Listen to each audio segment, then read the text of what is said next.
चलो अब अर्न करने लग गए, तो अर्न करने के बाद एफडीज में लगाना चाहिए कि बॉन्ड्स में लगाना चाहिए, एफडीज वर्सेस बॉन्ड्स? ऑब्वियसली मतलब each has its own benefit, but उसके पहले भी 2-3 स्टेप आई विल मतलब बिफोर इन्वेस्टिंग कि वेरी सिंपल द फ्रेमवर्क होता है एक कि term insurance, the framework, term insurance ले लो, हेल्थ इंश्योरेंस ले लो, इमरजेंसी फंड कर लो. Explain emergency fund versus insurance. Emergency fund is आपकी जॉब चली जाए तो आपके पास 6 महीने का तो पैसा होना चाहिए. So it doesn't like stop your peace. It's not for your health और it's not for your health. It could be job गई, कहीं कुछ भी हो गया, मतलब there are like lot of कोई लो प्रोबेबिलिटी इवेंट हो गई, आपका एम्प्लॉयर बैंकरप्ट हो गया, सैलरी भी नहीं दे रहा, कल से आना पड़ा, ये सब मतलब लेजिट कुछ भी मतलब दैट वे. अगर वो आपके पास वो 6 महीने का ये बन गया ना, तो आपका पीस तो बन जाएगा to think actually long term. Okay, so सबसे पहले term insurance, health insurance and emergency fund sort कर लो. Yes, that is first step. Yes. Then second step is कि अब आपको डिसाइड करना आपका जो एक्स्ट्रा पैसा बन रहा है हर महीने 10,000, 50,000, 1 लाख, 2 लाख जो भी बन रहा है, यस, वो एफडी में डालोगे कि बॉन्ड में डालोगे? अगर आपका रिस्क एपेटाइट थोड़ा ज़्यादा है, बहुत ज़्यादा नहीं, स्टॉक इतना भी, इक्विटी इतना भी नहीं, अगर थोड़ा ज़्यादा है तो आप बॉन्ड में डाल सकते हो, नहीं तो एफडी में डाल दो. एक्सप्लेन बॉन्ड और एफडी में क्या फ़र्क है, कितने कितने रिटर्न्स आते हैं, दोनों के लॉसेस क्या है और पॉजिटिव्स क्या है? ठीक है, ये हम विन 12 पे भी एफडी ऑफर करते हैं, बॉन्ड्स भी ऑफर करते हैं. अगर एफडी में देखा जाए तो हम स्मॉल फाइनेंस बैंक एफडी जो करते हैं वो अभी कभी 8% दे रही होगी, बॉन्ड्स 10-11% यील्ड देते हैं. एफडी में ये है कि 5 लाख तक डिपॉजिट इंश्योरेंस में वो कवर्ड है, तो बैंक भी डूब गई तो आपका पैसा सेफ है. बॉन्ड में ऐसा कुछ नहीं है. बॉन्ड हम ऐसे ही लाते हैं कि जहाँ हमें कंफर्ट है रिस्क पे, हम जहाँ खुद का भी पैसा लगा रहे हैं एज ए कंपनी, वही बॉन्ड लाते हैं. होता क्या है बॉन्ड और होता क्या है एफडी? एफडी तो सबको पता है. बॉन्ड इज कोई कंपनी लोन उठाती है, तो जैसे आप लेट्स से अगर if you take housing loan, then उसका लोन का जैसे ईएमआई होता है, सिमिलर बॉन्ड है ये कि सिक्योर बॉन्ड होता है, उसमें कोई कोलैटरल होता है. जैसे आपका हाउसिंग लोन है सिक्योर लोन, तो उसमें हाउस कोलैटरल, यहाँ कुछ बॉन्ड में कोलैटरल होगा. अनसिक्योर्ड बॉन्ड मतलब अनसिक्योर्ड लोन, तो कंपनी अगर लोन उठा रही है तो एक बॉन्ड की तरह से उठाती है, तो उसका रिपेमेंट शेड्यूल होता है जैसे आपके इसका होता है लोन का. अगर एक लोन उठाती है, वो लोन बॉन्ड के थ्रू अगर उठाती है कंपनी, तो कंपनी जब भी उसमें सिक्योर्ड बॉन्ड जो आप बोल रहे हो वो ऐसा होता है कि अगर कंपनी ने 100 करोड़ लिए तो उसके अगेंस्ट में कंपनी अपने 100 करोड़ का मे बी बिल्डिंग देगी, बोले देखो ये बिल्डिंग के अगेंस्ट में ले रहा हूँ. Yes, some there is some collateral, different kind, it not be example के. यस, गाड़ी दे देगी या रिसीवेबल दे देगी कंपनी, कुछ तो ऐसा there is that is secured, unsecured. So housing loan is secured, vehicle loan is secured, gold loan is secured, personal loan is unsecured. उसी तरह कंपनी के भी बॉन्ड होते हैं सिक्योर और अनसिक्योर्ड. जैसे आप जब लोन लेते हो तो आपका एक होता है कि आपने 1 लाख रुपए का लोन लिया, उसके एक रिपेमेंट शेड्यूल. वैसे ही कंपनी बॉन्ड में अगर 1 लाख रुपए ले रही है तो उसका एक रिपेमेंट होगा कि इस टाइम पे मैं इंटरेस्ट पे करती रहूँगी और फिर कुछ टाइम बाद प्रिंसिपल करूँगी.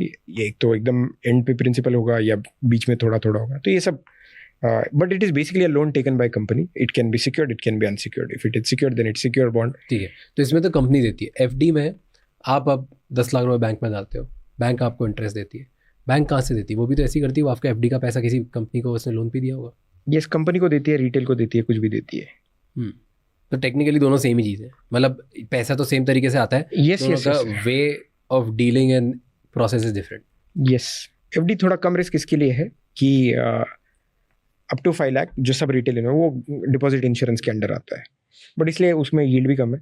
अगर आप एफडी पहले निकालते हो मैच्योरिटी की तो यील्ड काफ़ी कम होगा. बॉन्ड आप मैच्योरिटी के पहले बेच सकते हो, उसमें यील्ड थोड़ा कम होगा. एफडी इतना नहीं होता जनरली. एफडी के एडवांटेजेस ये है कि 5 लाख तक मिल जाएगा. डिसएडवांटेज क्या है?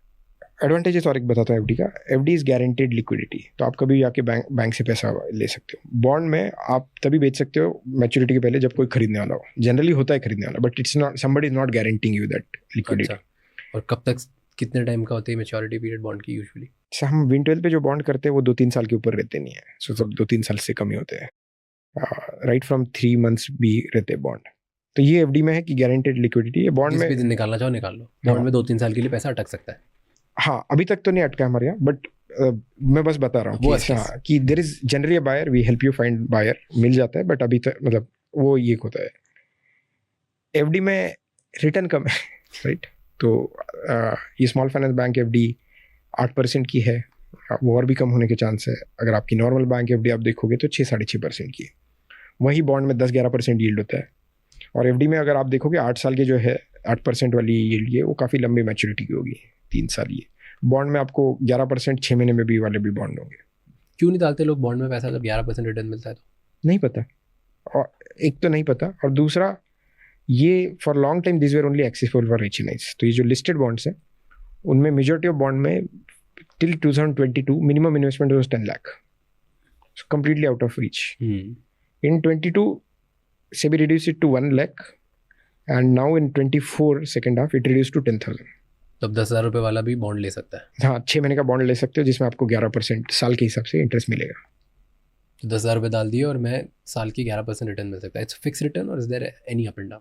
It is fixed but it's not guarantee, मतलब वो गवर्नमेंट की गारंटी जैसे होती है एफडी में 5 लाख की, कि यहाँ कंपनी की गारंटी, अगर कंपनी डिफॉल्ट कर गई तो आपको पैसा कम मिलेगा नहीं मिलेगा वो पॉसिबिलिटी है।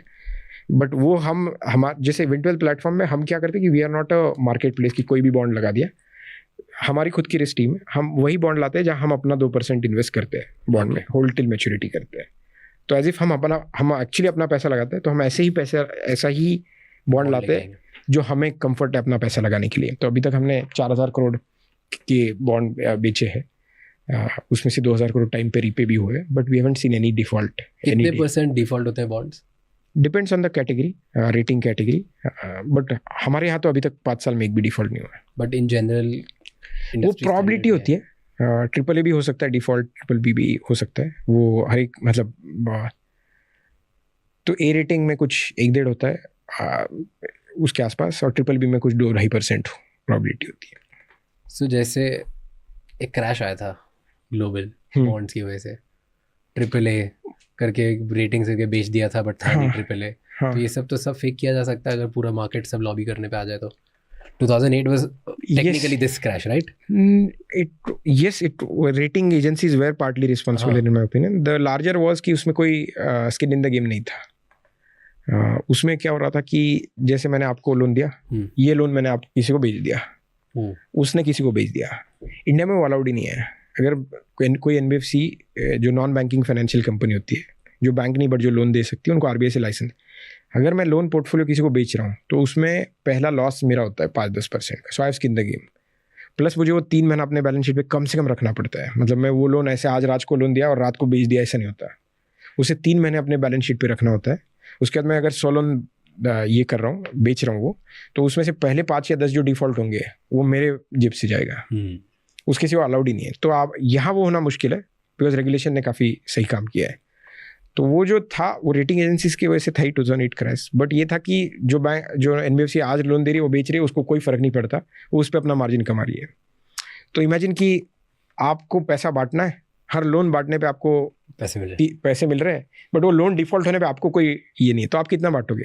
बहुत, जितना बांट सकते हो, राइट। तो वही हो रहा था। तो फाइनली एक दिन पार्टी खत्म हो गई और क्राइसिस आ गया। बट इंडिया में मुझे लगता नहीं कि वैसा होगा, मेनली बिकॉज ऑफ रेगुलेटरी काफ़ी स्ट्रॉन्ग है। So FD वर्सेस बॉन्ड में you would choose bond? Because I run Wint Wealth, तो मतलब मुझे तो पता है कि हम जो बॉन्ड ला रहे हैं और मेरा रिस्क एपेटाइट है, तो मैं वही डालता हूँ, मैं FD में नहीं डालूंगा। बट अगर ये देखो, ये बहुत इन्वेस्टर स्पेसिफिक है, अगर आपको रिस्क ही नहीं लेना डालो FD, तो डालो FD। बट FD में 5 लाख रुपए से ऊपर डालने में तो रिस्की है ना, अगर डिफॉल्ट होता है। यस। FD का डिफॉल्ट रेट क्या होता है? बैंक डूबने नहीं देता RBI जनरली, बहुत कम होगा।